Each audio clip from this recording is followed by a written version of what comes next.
Following Rome's withdrawal from Britain around 410 AD, the island did not immediately descend into chaos so much as fragmentation. Power devolved down to the local Romano-British elites, who struggled to maintain the security of their lands as the economy of the British Isles contracted. As the Romano-British successor states weakened and split apart, Germanic peoples from the North Sea world migrated into and gradually filled the power vacuum. Angles, Saxons, Huts, and others initiated a large-scale transformation of the region, first as foederati and mercenaries, then as raiders, and finally as settlers. Interestingly, the Anglo-Saxons managed to do something that the Romans did not. They completely changed Britain into a new entity and people fitting their own cultural predispositions. Where Roman rule had imposed an imperial superstructure atop an existing society, the Anglo-Saxons foundationally changed the islands. They slowly asserted dominance over the political institutions of Britain and began a wave of cultural assimilation into their Germanic culture and language. Out of this process emerged a handful of Anglo-Saxon kingdoms, which we often refer to as the Heptarchy. These were competitive states that developed increasingly sophisticated mechanisms of governance. Society was hierarchical, structured around land and personal duties and obligations, and at its foundation stood the Sheorl, the free peasant whose holding of a hide of land tied him to military service in the Fyrd, or national militia, and participation in local courts, which is like an early form of the jury system. Above him stood the Thengs and Ealdormen, who were royal agents who served as administrators and military leaders. Law was enforced through kinship, oath-swearing, and the Vergeld system, a legally fixed monetary compensation paid to a family or lord to settle homicide or injury, which monetized violence to prevent the escalation of blood feuds. The Anglo-Saxons, coming from a Germanic tradition, brought with them a distinctly Germanic model of lordship and martial obligation, which differed from that of the Celts and Britons they ruled over and, in the case of the Britons, came to mostly replace. The early Anglo-Saxon kings ruled as ring-givers, and victory in battle was often the measure of their legitimacy. Loyalty to one's lord was a supreme moral value. However, this martial culture was never purely destructive. Over time, it was tempered and reorganized by Christianity, which arrived and contributed to the technology of governance. Beginning with Augustine's mission in 597 AD, the Church provided literacy, record-keeping, ideological legitimacy to the Anglo-Saxon royalty, and a link back to the prestige of Roman civilization. By the 7th century, Christian institutions had become integral to the authority of the kings, and started to form the foundation for a shared sense of Anglesin, that is to say, the English people. The decisive catalyst for English unification would come externally, however. The Viking invasions of the 9th century shattered the old balance of power. Viking settlements had been scattered across Ireland for some time, but now raids from Vikings from Dublin, along with the mighty forces of the Danes, had arrived. Then, the great heathen army from Denmark proper launched an invasion of the island which was so destructive it prompted the collapse of the great city of York, along with the kingdoms of Northumbria, East Anglia, and Mercia. The Danes established the Danelaw, essentially a Danish-held territory across much of eastern England. Interestingly, though, this catastrophe paradoxically enabled the rise of a uniform English monarchy under the House of Wessex, or the West Saxons. After Alfred the Great defeated the Danes, his successors produced a reformed military levy, standardized legal codes, and eventually produced a national system of taxation and coinage, all of which forged a true, united Anglo-Saxon kingdom which defeated the Vikings in 870 AD at the Battle of Edington and fully consolidated under the later King Aethelstan the Pious.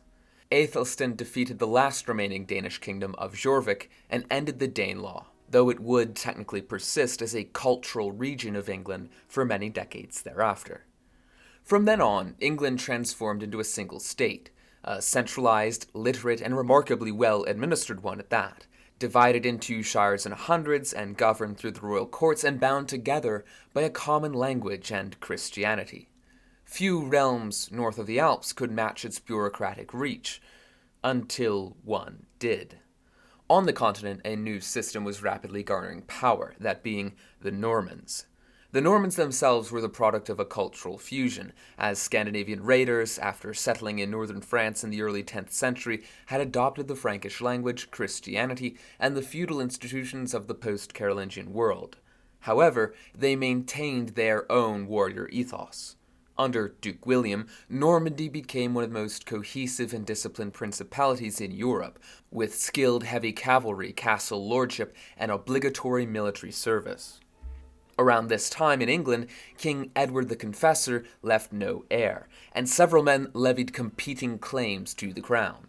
Harold Godwinson was elected by the Witan, the Anglo-Saxon Council of Wise Men, while the aforementioned Duke William of Normandy, a distant cousin of the late king, claimed that in 1051 Edward the Confessor had promised him the throne.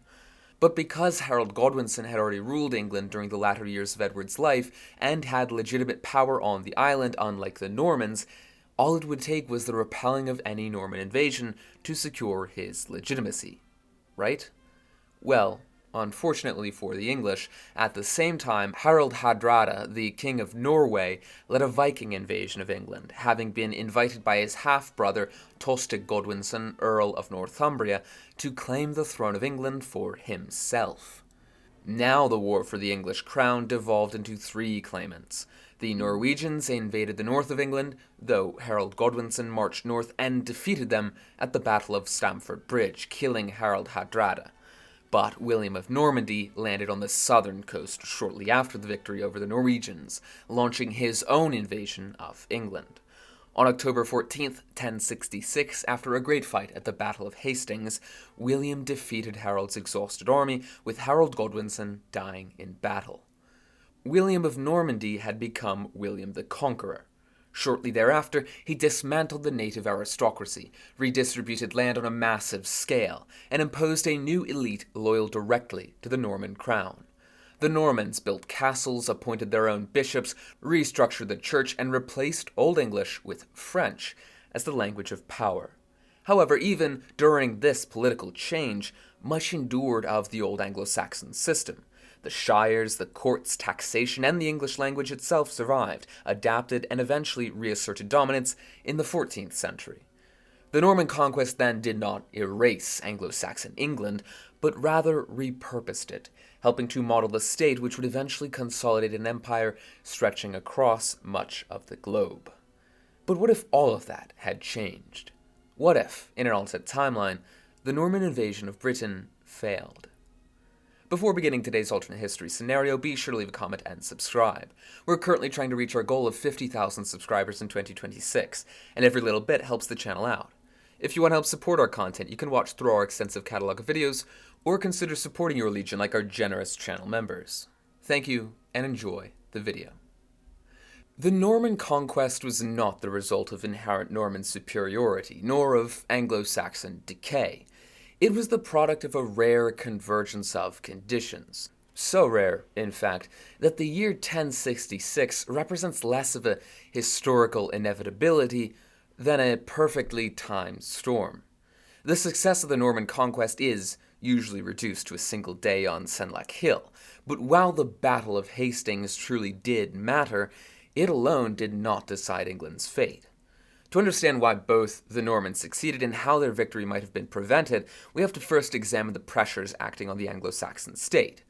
5 main variables in particular stood out to me in my research. The first and most obvious is the double invasion of England. William of Normandy arrived at a moment when England's military strength had already been worn down by the Norwegians and their powerful fleet. The English had prepared a large southern army and a fleet positioned to deny William a landing altogether. But that position collapsed because of unforeseeable contrary winds in the English Channel, and the Norwegian invasion, which necessitated that English forces be split in two. It was even worse than just 2 armies invading, though, as if that wasn't enough. It was also a full-on legitimacy crisis.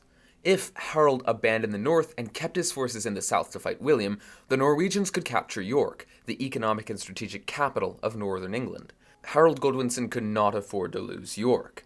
His victory at Stamford Bridge demonstrated the effectiveness of the Anglo-Saxon military under ideal conditions, but it came at a huge cost. The army was no longer positioned well against William geographically, nor was it well supplied or rested enough to face a second elite invasion only days later. When the winds shifted and William crossed unopposed, William held the upper hand. The second variable builds off of the first, and that is military asymmetry, which mattered far more once England was forced to fight on the Normans' terms. The Anglo-Saxon army was again extraordinarily formidable. We saw this at Stamford Bridge, but it was narrow in its capabilities. It was good at dense infantry formations anchored by a shield wall. However, once cohesion broke, that system fell apart. The Norman army, by contrast, was a combined arms force. They had archers, infantry, and cavalry, which allowed William to control the pace of the battle. At the Battle of Hastings, the shield wall from the Anglo-Saxons lasted for hours, but when that discipline failed, whether through deliberate feigned retreats from the Normans or an organic collapse along the flanks, which is still debated, the English fell apart. The lack of archers on the English side left them unable to punish Norman maneuvering at range, and Harold's position on foot at the center of the line limited his ability to respond dynamically to the battle. The third variable was logistical endurance, particularly at sea. The Anglo-Saxon state was wealthier, more centralized, and administratively more sophisticated than Normandy. However, it was not logistically competent enough to keep its fleet at sea beyond its customary service window. Provisions ran out in our own history among the ships, and Harold's fleet defending southern England had to fall back. Had the fleet remained on station for even a few additional weeks, William's horse transports, which were slow, fragile, and densely packed, would have been vulnerable targets, and if they were destroyed in the English Channel, that very well could have prevented the invasion from making it past the shore. The fourth variable was legitimacy. William did not conquer England as a foreign warlord. He was actually a claimant to the English throne with papal approval. Once Harold fell, resistance became treason and, more importantly, heresy. And in the years following, there was no successful internal resistance to the rule of William the Conqueror. Then, the fifth and final variable was the Norman capacity after their victory. The rapid Norman encapsulation of the countryside allowed a small foreign elite to dominate the English population centers, control their roads, and suppress rebellion across the islands. Then the Normans replaced the entire Anglo-Saxon ruling class with their own. When resistance persisted, William annihilated entire regions to prevent future revolts. The harrying of the north and the Norman strategy hammered the nail in the coffin and won a second bureaucratic Hastings of sorts. That was where the inevitability really set in. Now, of course we can't fix every problem the Anglo-Saxon state was facing internally, but we can identify a narrow set of variables from these 5 factors that, if altered, collapse the entire Norman strategy. First, we must extend the English logistical capacity. If the Anglo-Saxons had possessed the supply infrastructure to maintain their garrisons and ships, perhaps through better positioning from a bountiful harvest, or reallocating resources from the Welsh campaigns, William of Normandy would have encountered a fully manned coast. William's own army was a miscellaneous force of mercenaries kept in check by his own personal charisma and the promise of immediate plunder. A prolonged stalemate against a prepared English force on the coast probably would have led to a collapse in Norman morale and mass desertion. To compound that, the Norman crossing of the English Channel was an insanely risky gamble that relied on 700 small open boats carrying roughly 2,000 to 3,000 horses. The boats could not be rowed and were nearly impossible to maneuver in a contested sea. If the English fleet stayed intact, and if the weather was more cooperative, the English could avoid being partially wrecked by the same gale that affected William's initial move to the Norman town of St. Valery. Then the English fleet could have intercepted the Normans in the Channel. Even a small number of English warships could have caused catastrophic damage to the slow Norman transports. William himself was even separated from his fleet for a time in the darkness. If the conditions broke even slightly better for the Anglo-Saxons, William's flagship, the Mora, could have been isolated and possibly even sunk before reaching Papacy, cutting off the head of the invasion, though such an event is certainly more speculative and not necessarily inevitable. Finally, we have to get rid of the main thing that crippled the Anglo-Saxons, that being the simultaneous Norwegian invasion. If the Earl of Northumbria had failed to convince the Norwegians to invade, Harold Godwinson and his English would have probably remained in the south with a well-rested elite corps of housecarls. This could be possible if Earl Tostig's rebellion in Northumbria fizzles out earlier, possibly even due to better diplomacy from Harold Godwinson, or if internal Norwegian politics, such as a secession dispute, keep Harald Hardrada out of the fight. A fresh version of that same army which won at Stamford Bridge, properly positioned in Sussex, would have been an insurmountable obstacle for William's 7,000-man invasion force, assuming they even make it past the water. With these three changes, the result for the Normans would be catastrophic. If William even attempted a crossing and met resistance, the invasion force would likely have been shattered before ever reaching English soil. Even if a landing did occur, it would have achieved none of the shock that defined the Battle of Hastings in our own history. William of Normandy would have found himself within a narrow coastal enclave surrounded by a full-strength Anglo-Saxon army. Harold Godwinson would be able to afford patience. A scorched earth strategy around the villages of Papacy and Hastings could have strangled the Norman force, cut off their supplies, and likely would have prompted mass desertions from William's forces, many of whom were only in it for plunder and would not possess the loyalty to fight a Pyrrhic war. Without a doubt, the Anglo-Saxons would have won. This battle would furthermore have taken place in a world where divine favor was explicitly read through victory. The destruction of a papally sanctioned invasion would thus be interpreted as an unmistakable proof of Harold Godwinson's legitimacy.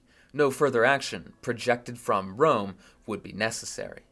Now we would witness the reign of Harold Godwinson, King of England.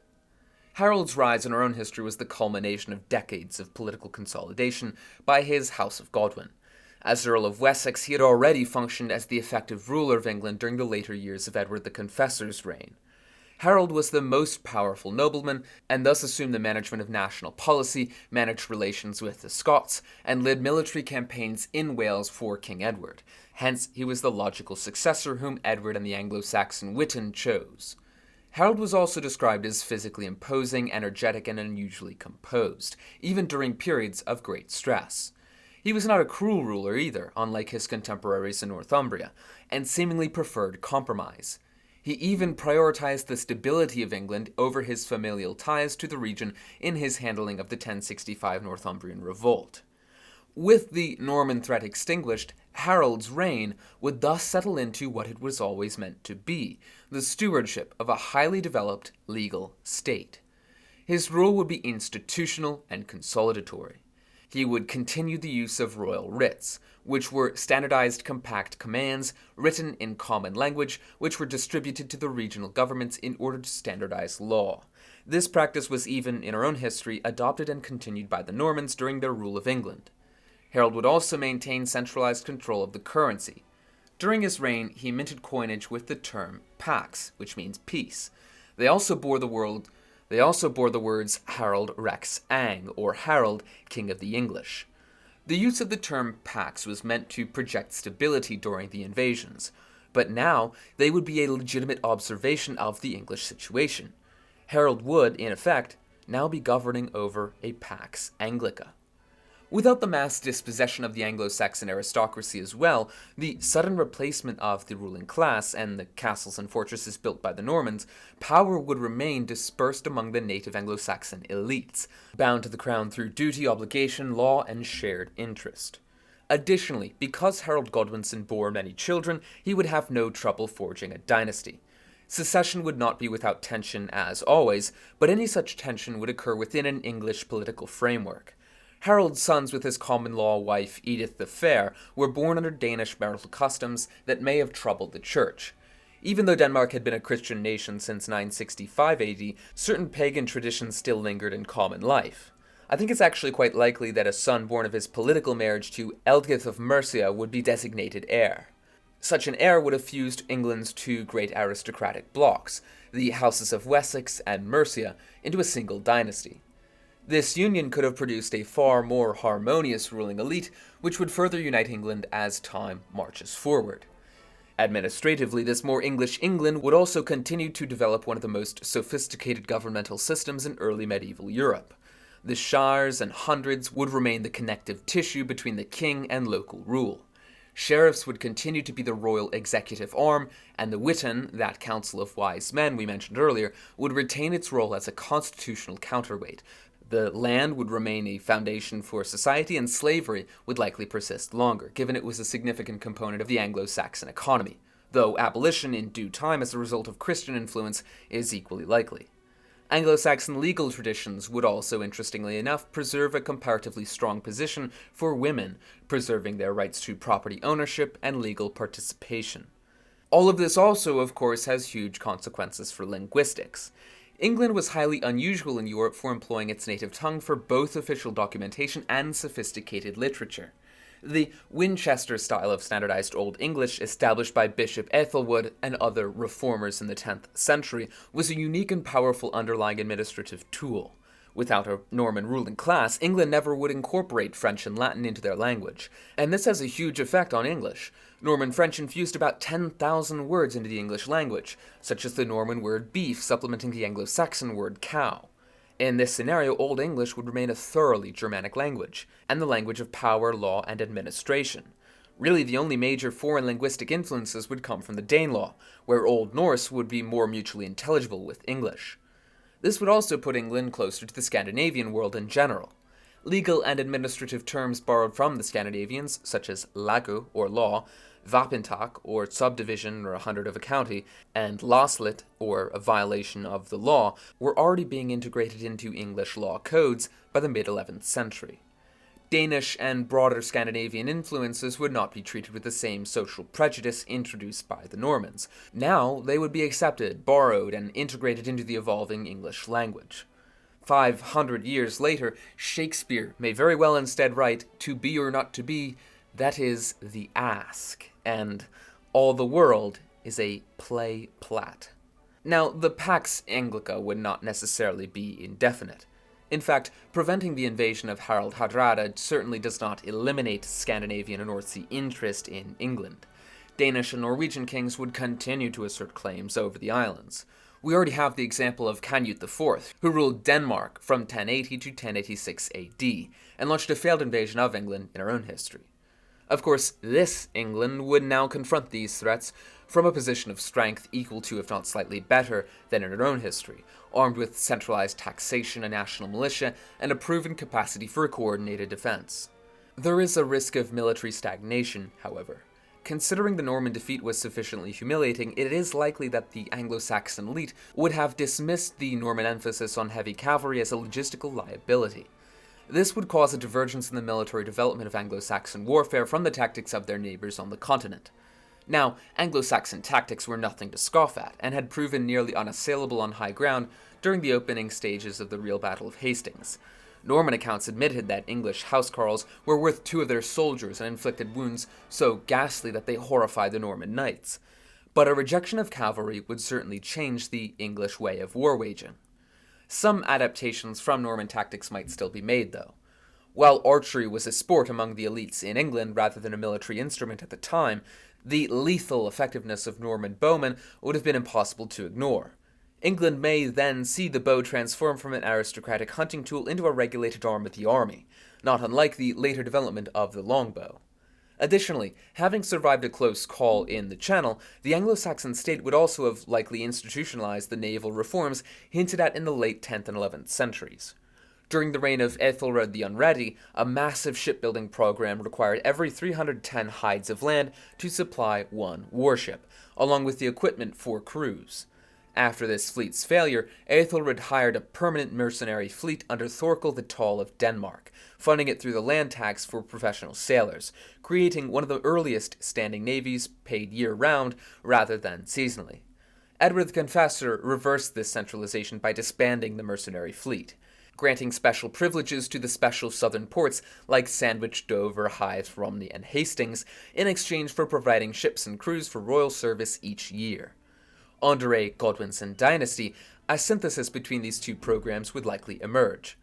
The English could also soon create specialized ships capable of interception, a strategy that was previously difficult due to the limitations of square-rigged vessels. The most likely progression of Anglo-Saxon warfare of all, though, would have been the continued professionalization of the militias. Building on the precedent of the House Carls and the hiring of Scandinavian fleets, the state would have continued to use its vast silver wealth to maintain a permanent standing corps of professional warriors. This also has effects on the Celtic regions of the British Isles. Norman and Angevin kings spent much of their reigns on the continent, treating England as a funding pool for their continental interests. The Norman advance into Wales was also a violent and long one. However, the Godwinson dynasty would not really have an attachment to the continent. They would see the British Isles as their primary political arena. As they would continue to centralize the English state, so too would they likely pursue the expansion of the existing West Saxon Imperium, a system of high kinship based on tribute and protection. But without the Normans, England's interactions with Wales in the West would undoubtedly have followed the Haroldian model established in the 1060s. Following his defeat of Welsh King Gruffydd ap Llywelyn, the only king to unite all of Wales, Harold Godwinson did not dispossess the Welsh political elite. Instead, he appointed the client kings of Bledin and Llywelyn, who swore oaths of loyalty to him and provided the English court with hostages. Presumably, the Godwinson dynasty would extend this form of diplomacy, and thus Wales would likely remain under native dynasties, but be integrated into the English state by way of tribute. Welsh princes would also, just as they had in our own history, act as members of the Anglo-Saxon Witan. Under Aethelstan, they possessed these roles, influencing the English realm's high politics from within. Scotland would also follow a similar, if less thorough, coercion into the English sphere. King David I of Scotland transformed the region into an administratively Norman state in nature by importing Norman nobility in our own history. But without the Normans, Scotland would probably not be Europeanized as it was historically. It might perhaps be Anglicized over time through the Lothian model, wherein land was ceded to the Scottish king in return for homage, rather than through the imposition of a common law. We may also see a longer persistence of regional and competing Danish and English legal identities within Scotland's border. There were many Danish kingdoms, known as the Kingdoms of the Isles, that dotted Scotland for very long, until about the 1080s.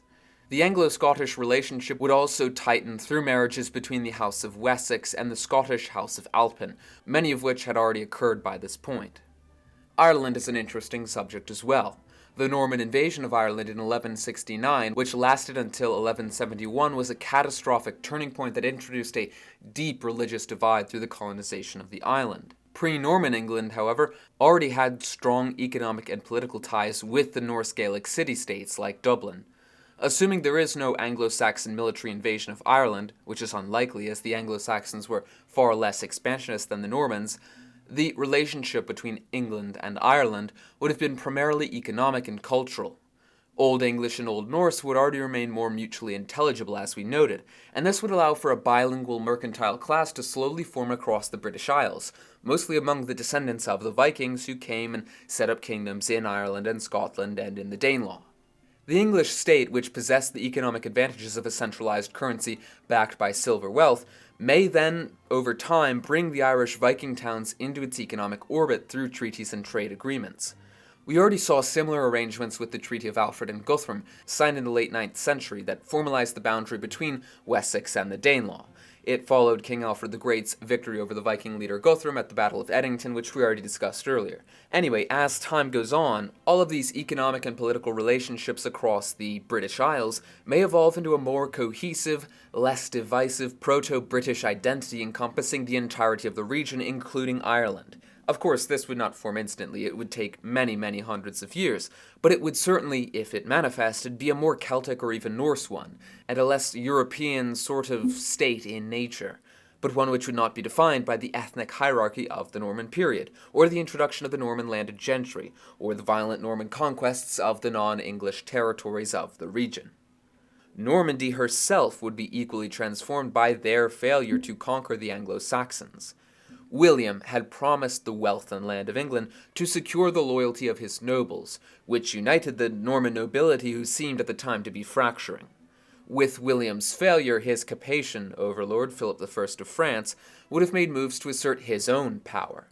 Philip spent much of his reign in our own history trying to divide England from Normandy after the Norman conquests. He was too young to stop William the Conqueror in 1066, but would go on supporting rebellion in Normandy throughout his reign. In this scenario, the Normans would not have the wealth, resources, or legitimacy to fend off the predatory designs of the French crown and the resurgent House of Anjou of the Capetian dynasty. It is highly likely, then, that the French will take direct control of Normandy in due time. Additionally, the internal stability of Normandy was predicated on the Duke's ability to provide rewards and spoils to the new aristocracy. The Norman, Scandinavian in origin aristocracy was uniquely warlike and inordinately pleased with themselves, as one French contemporary put it, and historically they were kept under control with English land and wealth. Well, in this scenario, thousands of landless knights and mercenaries would now have returned to the continent empty-handed and disaffected. Normandy would thus likely dissolve into a state of petty feuds and internal wars, as the great families of Tosny, Beaumont, and Montgomery would turn their aggression back toward each other and their neighbors. There would thus be no Norman Renaissance, likely no distinct Norman identity in due time, as they're absorbed into the Frankish cultural sphere, and William the Conqueror would simply be known to history by the name his enemies in France and Scandinavia gave him, William the Bastard. For the papacy, there would also actually be quite severe implications.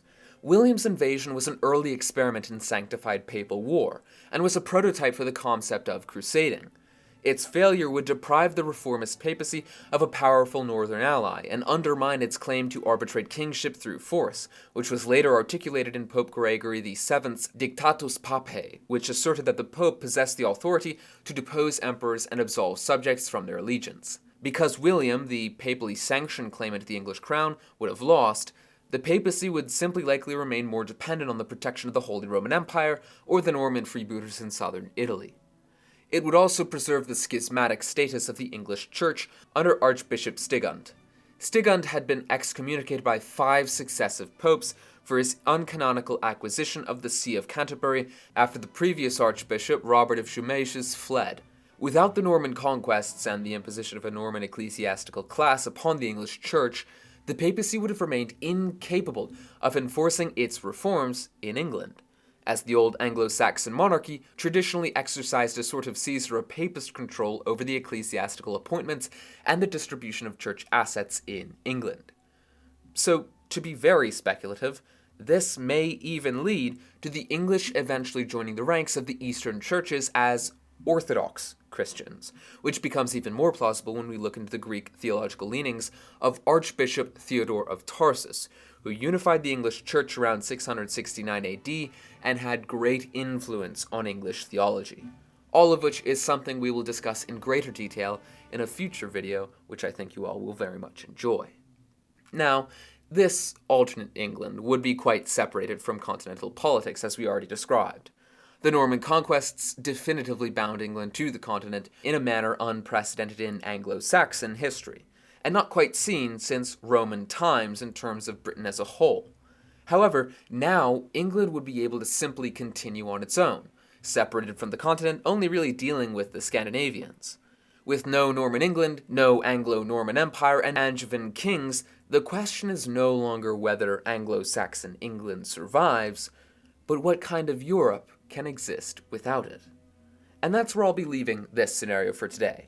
As always, let me know what you think will happen next. If you enjoyed this video or have any critiques or notes, be sure to leave a comment for the algorithm, and subscribe if you want to see more content like this.